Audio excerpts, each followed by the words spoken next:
Welcome back to another episode of Kieah's Take.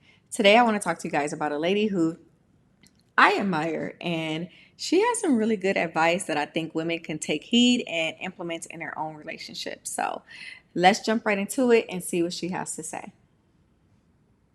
If you pay attention to women who are in relationships that last for years, you notice that they do some things very different than other women. For example, the first thing they do very different is they don't call their girlfriends every time they're upset with their partner. Because the moment you start complaining about him to your friends will slowly change how they see him. And women in lasting relationships have learned to protect what should stay private. The second thing they do differently, they don't turn every emotion into a confrontation.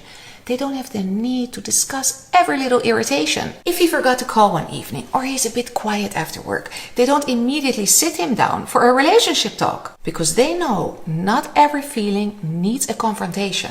The third habit is they don't create tests to see if he cares. They don't play games by becoming distant suddenly to see if he will chase them. They understand that tests destroy trust.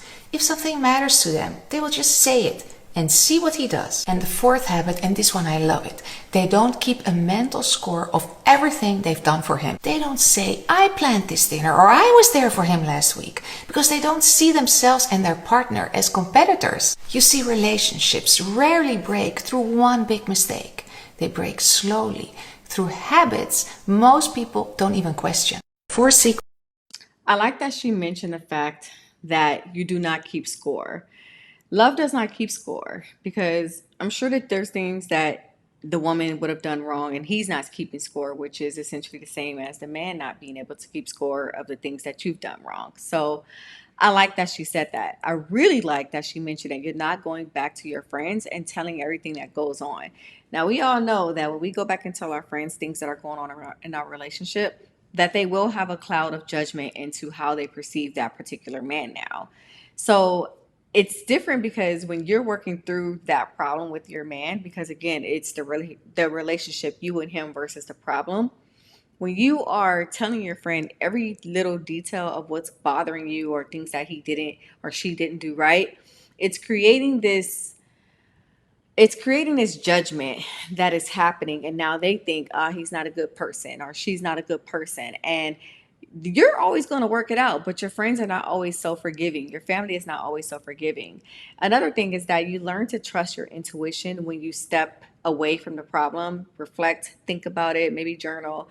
You have the power to think about it introspectively and make that decision yourself as opposed to always running to your friends for relationship advice. So I like that she mentioned that if you're ever in a relationship where you feel like you need to always go to an outer and another person, then that might be something that you need to think about. So take a step back, think about it introspectively, and then make the decision based on your own intuition. On how to have a long and happy marriage. The first one is to always stay flexible.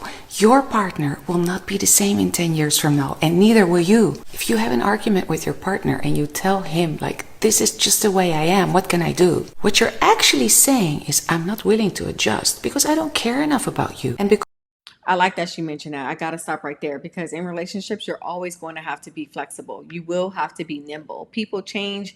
He may change. You may change. Priorities may change, but that doesn't mean that the relationship itself have to change.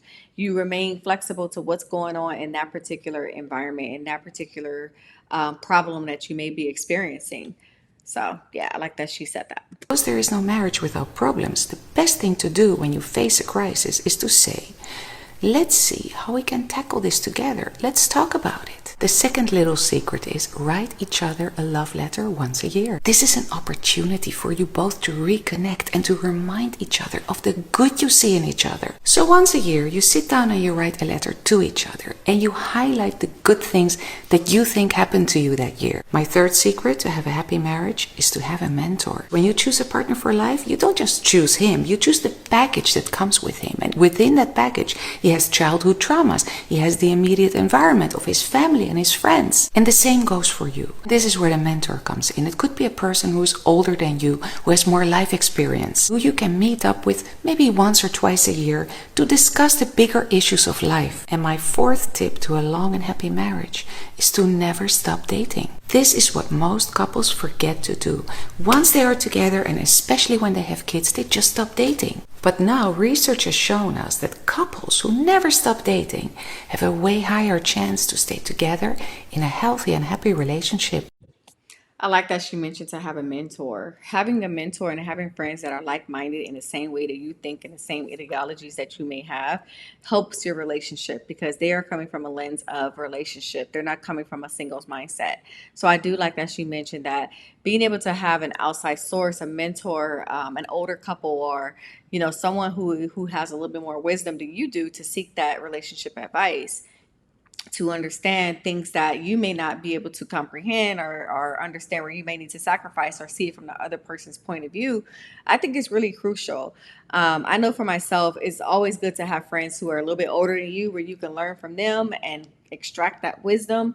So I like that she mentioned that, even if it's just going to a church or seeking advice from a third party if you don't have that mentorship, having that outside visibility, having that outside person to point of view to help you understand your blind spots, I think is what's really going to help you go far. Another thing I like is that you mentioned dating. Oftentimes, especially women, once we get the man, we really do not think about that man after that. We're not thinking about the needs that he may have or anticipating things that he might desire or doing the same things that we did once we got him. A lot of times we're cutting back and not thinking about our weight no more, or we're wearing bonnets around the house. Things like that, I think is not going to be helpful for a relationship. And that goes for the man as well. Whatever attracted you to him, he needs to keep up that end of the bargain as well. But again, I'm speaking for the ladies because I'm one as well. And I know how complacent we can be once we got that particular goal or once we got that particular man. We're not doing the same things that we did to acquire that man. And that is what's really important.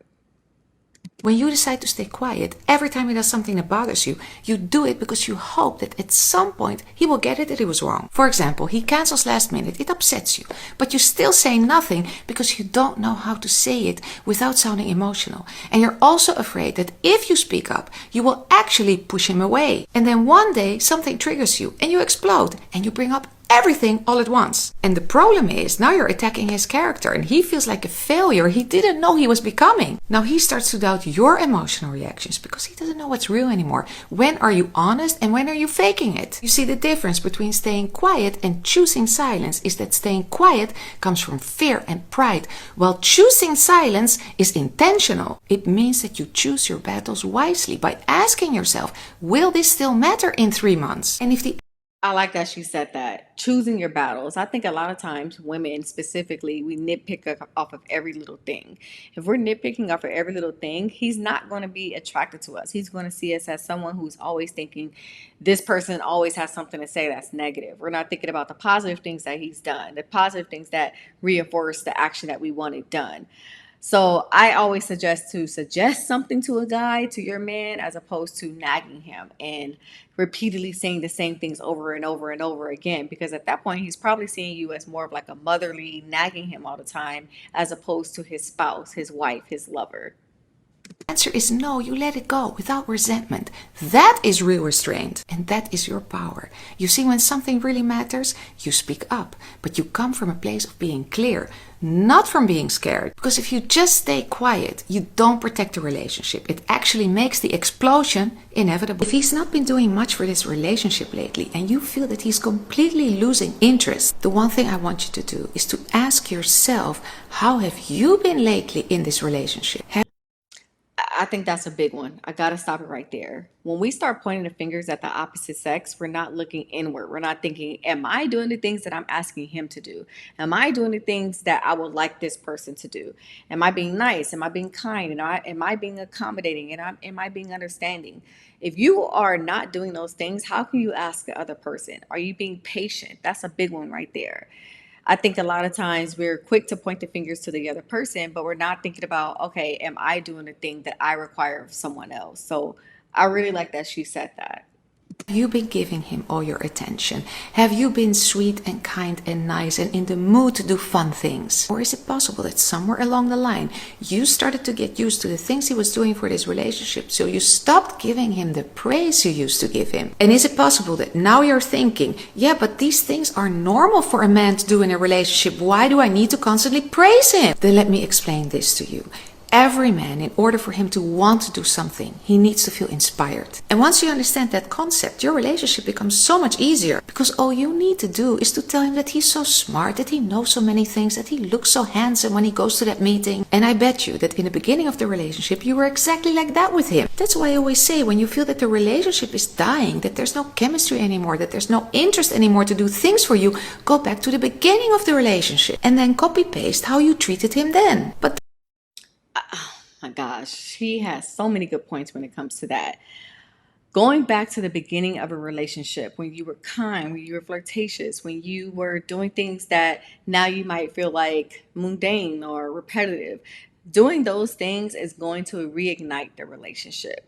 Taking a look at inward as opposed to outward is always what's going to get us the best results. I know for myself, I mean, we all get into that point where we feel like, oh, well, I've done XYZ, but think about it from their point of view. If you feel like you have not done your best and provided, like, 10, 10, 10 results, then how can you say that he's not doing the same thing? don't be that person on Monday, Wednesday, and Friday, and the rest of the week you're still grumpy and nagging. Do it in a consistent way for a whole month. And let me know what happens. Even if a man is in love, a priority to him will never be the relationship, but it will always be how he feels about himself next to that woman. And the That is so true. Men do not go on a dating market thinking, I want to get married to this woman. This is the woman for me. Going on a dating market thinking, I want to get married. Usually a woman comes along and make them realize, damn, this is someone I want to lock down. This is someone who has wife material. And that's because you have already done those things to become a wife. So now you're giving him what you already are. He's not getting this superficial version of you, and then once you get the ring, you're a completely different woman. He's already getting the nurturing side. He's already getting the connection. He's already getting the fun, the vibrant you. He's not getting someone who is, a Debbie Downer or so forth. most important thing a man needs to feel good about himself is he needs to feel powerful. But what women are trained to do is to please a man. We believe that by being good to him makes him feel that he's special. But that's not exactly how a man feels that he matters. The most important thing is that you see that what he does is important. So if you want him to become dependent on you, stop by doing more for him and start by praising what he does for you. So even if he only picks up the dry cleaning on his way home from work, tell him he's amazing. Because men express their feelings through actions. So when he does something and he gets your approval, he will not only feel better about himself, but he will feel important. Because he will feel that that thing he did for you mattered. You see, a woman always needs to feel understood. That's why she wants her man to listen to her and not just to hear her. A man needs to feel needed. That's why his actions are goal-oriented, because he wants his woman's approval.